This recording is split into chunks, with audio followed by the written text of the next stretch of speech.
ମୋଟାପଣର ବୈଜ୍ଞାନିକ କାରଣ ହେଲା ସ୍ପଷ୍ଟ। ମସ୍ତିଷ୍କ ଦହିର ଯଦି ପୂର୍ଣ୍ଣ ମାତ୍ରାରେ ବିକାଶ ନ ହୁଏ ତାହେଲେ ତରୁଣ ଓ ତରୁଣୀଙ୍କର ଅତି ମାତ୍ରାରେ ସବୁବେଳେ ଖାଇବାର ପ୍ରବଳ ଇଚ୍ଛା ଜାଗ୍ରତ ହୁଏ। ବୁଦ୍ଧି ଓ ସ୍ମରଣ ଶକ୍ତି ହ୍ରାସ ପାଏ।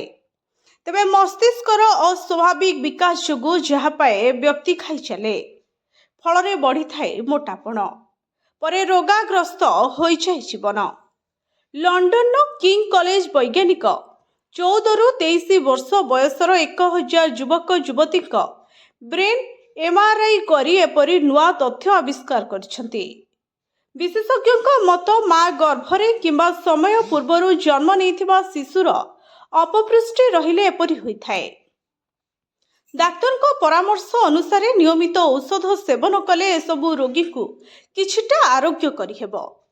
କଥାରେ ଅଛି, ଦହି ଚହଲିଲେ ମଣିଷ କରେ ବିକୃତ ବ୍ୟବହାର।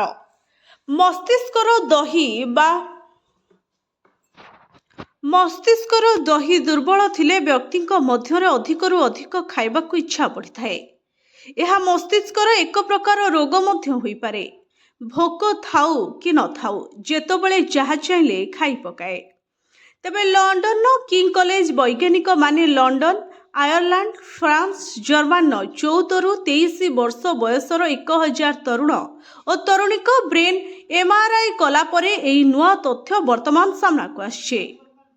ମସ୍ତିଷ୍କର ବାହ୍ୟ ଆବରଣରେ ଥିବା କର୍ଟେକ୍ସ ପତଳା ହେବା କିମ୍ବା ଆବଶ୍ୟକତା ତୁଳନାରେ ଘନତ୍ୱ ନ ହେବା ସମ୍ପୃକ୍ତ ବ୍ୟକ୍ତିଙ୍କୁ ଡର, ଭୟ, ଆତଙ୍କିତ ହେବା ସହ ଖାଇବାର ପ୍ରବଳ ଇଚ୍ଛା ଜନ୍ମାଇଥାଏ। Bureau report, SCTV Odia.